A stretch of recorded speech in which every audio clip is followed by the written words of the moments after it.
Penerbangan gratis akan menjadi mimpi buruk bagi para penumpang Japan Airlines.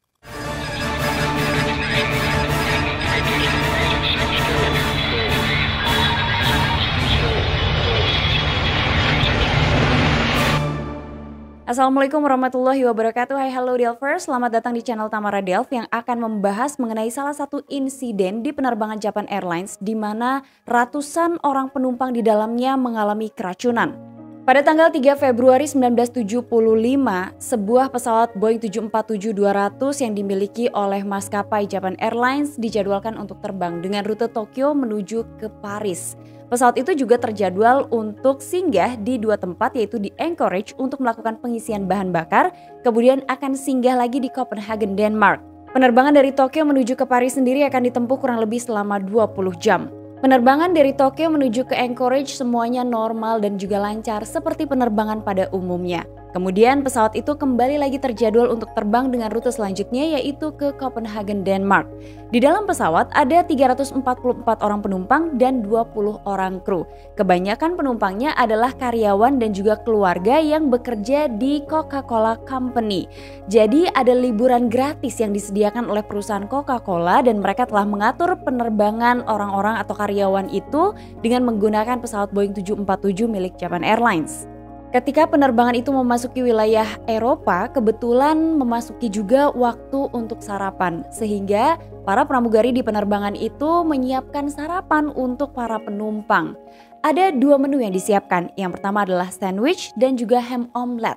Makanan itu disajikan sekitar 1 jam 30 menit sebelum pesawatnya mendarat di Copenhagen. Setelah ham omelet itu dipanaskan, kemudian makanan tersebut disajikan kepada para penumpang. Para penumpang saat itu kebanyakan sedang tertidur. Mereka bangun dalam kondisi lapar karena telah terbang selama beberapa jam.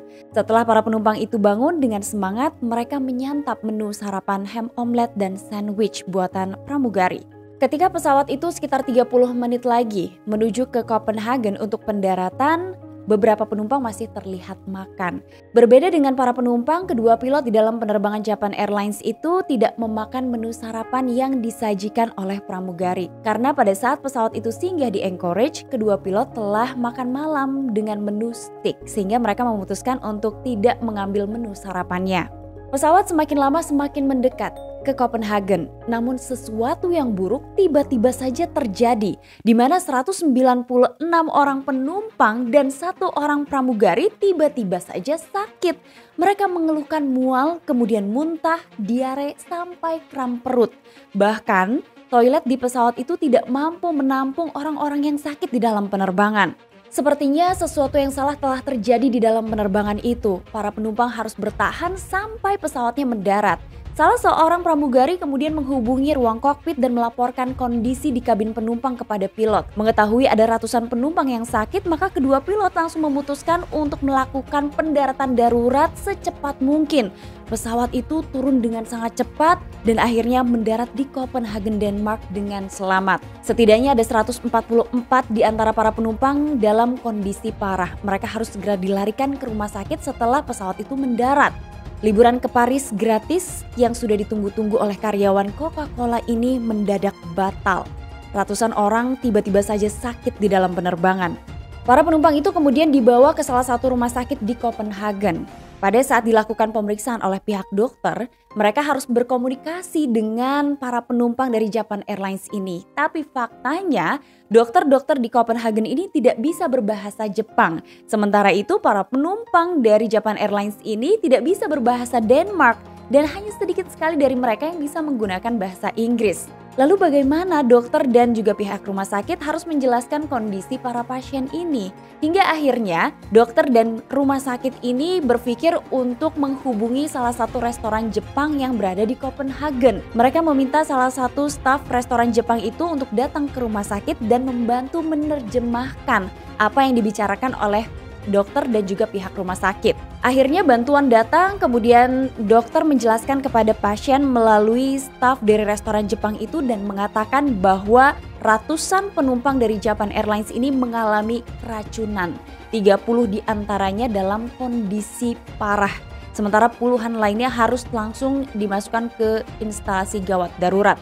Ratusan orang di dalam penerbangan Japan Airlines keracunan. Hal itu jelas banyak ditampik oleh pihak-pihak di luar sana.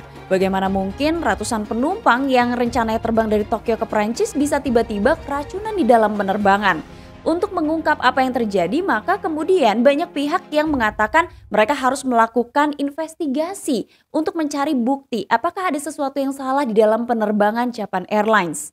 Ada pola yang menarik pada awal penyelidikan kasus keracunan ratusan penumpang dari maskapai Japan Airlines, di mana mereka menemukan bahwa penumpang yang duduk di bagian belakang pesawat baik-baik saja, tapi justru penumpang yang duduk di bagian depan pesawat termasuk first class mengalami keracunan.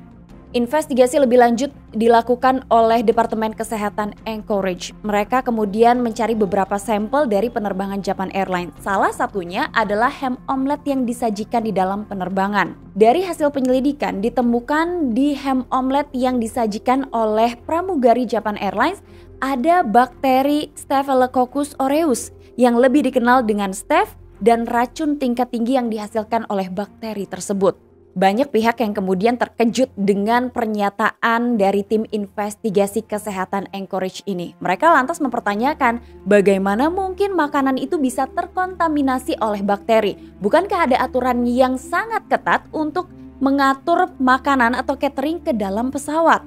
Untuk memastikannya, tim investigasi dari Departemen Kesehatan Anchorage ini harus melihat kembali sejarah dari bagaimana makanan itu dibuat hingga kemudian naik ke dalam pesawat dan disajikan kepada para penumpang. Hasil penelusuran awal diketahui bahwa omelet ini dibuat di darat atau di Anchorage. Kemudian omelet itu sempat ditaruh di suhu ruangan selama 6 jam. Setelah itu ham omelet tersebut ditaruh di lemari pendingin selama 14 jam dalam suhu 10 derajat Celcius. Nah, tim investigasi ini kemudian menyelidiki apakah suhu 10 derajat ini mampu untuk mematikan bakteri yang ada di dalamnya.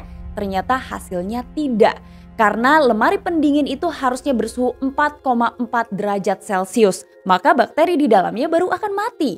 Setelah diketahui sempat ditaruh di lemari pendingin dalam suhu yang kurang tepat, kemudian diketahui lagi bahwa makanan ini dimasukkan atau dibawa ke dalam pesawat dan tidak dimasukkan ke lemari pendingin. Setelah itu dipanaskan atau dihangatkan dan disajikan kepada para penumpang. Sehingga hasil penyelidikan tim investigasi mengungkap bahwa omelet itu disimpan hingga lebih dari 28 jam tanpa suhu dingin yang sesuai. Sehingga kemudian banyak waktu bagi bakteri untuk tumbuh dan melepaskan racun berbahaya.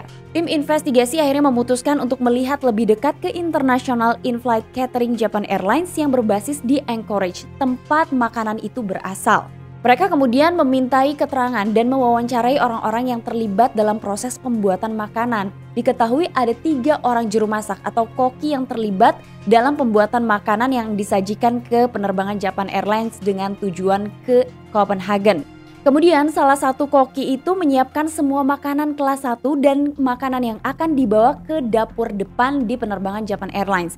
Jadi di dalam pesawat Boeing 747 milik Japan Airlines itu ada 4 dapur. Yang pertama adalah di depan dan 3 diantaranya berada di bagian belakang atau tengah. Penelusuran lebih jauh lagi mengungkap bahwa koki tersebut ternyata menyiapkan ham kalengan yang berasal dari Denmark, kemudian dimasukkan ke dalam omelet. Ia juga telah membantu menyiapkan 220 dari total 354 makanan yang disajikan. 86% diantaranya mengalami keracunan. Maka kemudian tim investigasi mewawancarai koki yang terlibat dalam pembuatan ham omelet untuk diantarkan ke Japan Airlines. Saat diwawancarai, tim investigasi menemukan adanya hal yang aneh. 2 jari koki tersebut terlihat menggunakan perban. Saat dimintai keterangannya, koki itu menjawab ia mengalami luka yang terbuka. Khawatir infeksinya bertambah parah, maka ia menutupnya dengan perban. Maka kemudian tim investigasi menyimpulkan bahwa bakteri staph yang ditemukan di dalam omelet itu berasal dari luka infeksi sang koki. Nah, koki tersebut tidak melaporkan bahwa jarinya terluka kepada manajernya karena ia menganggap ini bukanlah sebuah hal yang penting. Dan manajernya juga tidak memastikan kondisi kesehatan dari koki yang membuat makanan untuk diantarkan ke penerbangan Japan Airlines. Sebuah tes lagi dilakukan oleh Departemen Kesehatan Anchorage. Hasilnya hanya dibutuhkan 100 bakteri staph untuk menyebabkan keracunan makanan. Jadi menurut Departemen Kesehatan Anchorage masuk akal jika penumpang dengan cepat keracunan. Selain karena proses penyimpanan dengan suhu yang tidak sesuai, diketahui juga racun yang sudah berada di dalam makanan itu tidak mati meskipun makanannya telah dipanaskan. Jadi bukan hanya luka infeksi yang dialami oleh koki, tapi juga ada sang manajer yang tidak memperhatikan kesehatan koki pembuat makanannya dan juga bagaimana prosedur penyimpanan makanan itu sendiri yang menjadi faktor kenapa banyak penumpang Japan Airlines yang mengalami keracunan. Menurut tim investigasi, jika saja koki menggunakan sarung tangan, mungkin peristiwa ini tidak akan terjadi. Akibat dari insiden keracunan ini memang tidak memakan korban jiwa, tapi ada satu kematian atas nama Kenji Kuwabara, 52 tahun. Ia adalah manajer catering Japan Airlines dan wakil presiden International In-Flight Catering. Karena penyelidikan mengenai kasus keracunan ini sangat tegas mengungkap bahwa ada prosedur yang tidak sesuai dari mulai pembuatan makanan hingga makanan itu dibawa ke dalam pesawat, maka kemudian Kenji merasa bahwa ia bertanggung jawab atas insiden di penerbangan Japan Airlines. Ia juga merasa tertekan karena pembicaraan publik dan media, dan ia juga ingin menjaga nama baik dari perusahaan penerbangan Japan Airlines.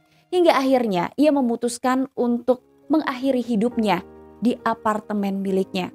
Bukan hanya istri dan keempat orang anaknya, tapi juga ada rekan-rekan, keluarga dan sahabat yang ikut berduka atas keputusan yang diambil oleh Kenji. Akibat dari insiden yang dialami penerbangan Japan Airlines di mana ratusan orang penumpang di dalamnya ini mengalami keracunan, banyak maskapai di dunia yang akhirnya memutuskan untuk membuat aturan bagi makanan yang akan dimasukkan atau disajikan kepada para penumpang. Salah satu aturan yang masih dipakai sampai saat ini adalah dengan memberikan makanan kepada kru kokpit, yaitu Captain dan First Officer, dengan menu yang berbeda dan dibuat oleh koki yang berbeda. Hingga jika ada sesuatu yang terjadi di dalam penerbangan itu, salah satunya mengalami jatuh sakit dan lain sebagainya, seorang pilot lagi masih bisa menerbangkan pesawat itu atau melakukan pendaratan darurat dengan aman. Nah, meskipun sudah banyak aturan ketat untuk membuat makanan sampai menyajikan makanan bagi para penumpang, tapi ternyata masih ada beberapa kasus yang dilaporkan oleh para penumpang, salah satunya di tahun 2020, di mana salah seorang penumpang British Airways mengaku keracunan setelah memakan atau menyantap makanan dari penerbangan tersebut. Nah, semoga ini menjadi pelajaran penting untuk kita semua ya, lebih hati-hati lagi dan tetap jaga kebersihan. Itulah sedikit informasi dari channel Tamara Delf yang membahas mengenai peristiwa keracunan di dalam penerbangan Japan Airlines. Sampai ketemu di episode selanjutnya. Jangan lupa di subscribe, dinyalain lonceng notifikasi, di komen-komen, dan ceritain sama aku gimana menurut kalian. Apakah mungkin kalian punya pengalaman yang sama? Kalau kalian punya pengalaman yang sama, boleh banget tulis di kolom komentar sebagai informasi untuk kita, dan kita bisa lebih hati-hati lagi dalam memakan dan menjaga kesehatan juga kebersihan di dalam penerbangan. Dan kalian juga boleh nih komen di kolom komentar kira-kira makanan terenak yang pernah kalian makan di penerbangan mana. Aku juga pengen banget tahu infonya dari kalian. Ya, sampai ketemu lagi. Assalamualaikum warahmatullahi wabarakatuh. Bye-bye.